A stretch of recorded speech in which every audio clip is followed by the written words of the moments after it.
Hello, moving toward the question number 1.13, and the question is, suppose the sphere A and B. Two spheres is given, sphere A and sphere B, and we have to take the data from the question number 1.12.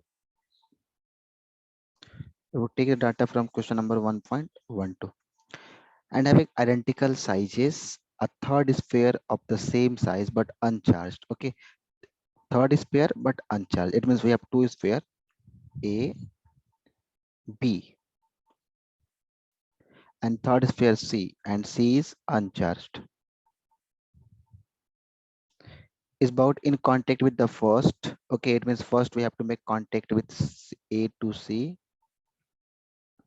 Okay, and then in contact with the second, it means C to B. Okay, and finally removed from both. Okay, then we have to remove the C from the both. Then what is the new force of repulsion between A and B? Now we have to find repulsive force between A and B.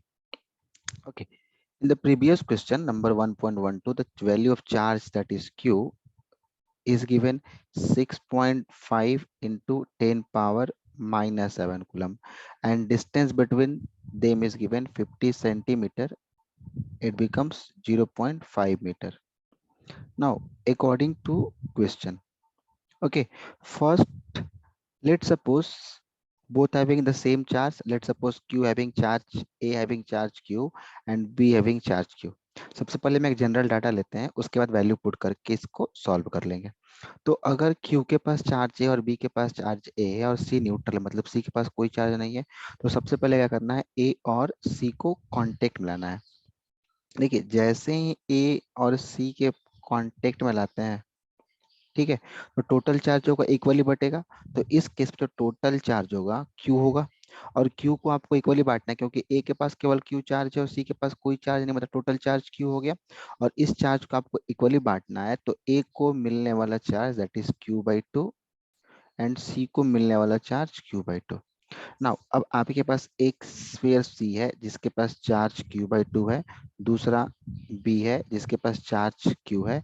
अब इस case में total charge कितना हो जाएगा, Q/2 plus Q, it becomes 3Q/2, that is a total charge. अब इन दोनों को contact में लाइए, C को B के साथ कांटेक्ट में लाइए। ओके, C एंड B, तो C के पास चार्ज 3Q/2 टोटल चार्ज हो गया। अब इसको हाफ हाफ बांटेंगे तो कितना हो जाएगा, 3Q/4 एंड 3Q/4। ठीक है, ये बात समझ में आया आपको कि चार्ज कितना कितना हो गया। तो अब दोनों को रिमूव करना है, तो फाइनली हमें रिपल्सिव फोर्स फाइंड करना है A और B के बीच में। ठीक है, तो A के पास चार्ज कितना है, Q/2 है, B के पास चार्ज कितना है, 3Q/4 है, और इनके बीच का डिस्टेंस कितना है, R है। ठीक, इनके बीच का डिस्टेंस कितना है, R है।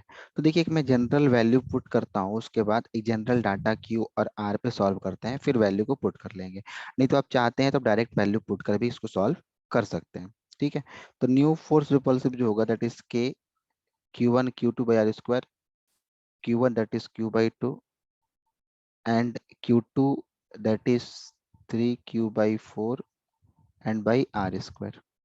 तो ये कितना हो जाएगा, ये हो जाएगा 3KQ²/8/R²।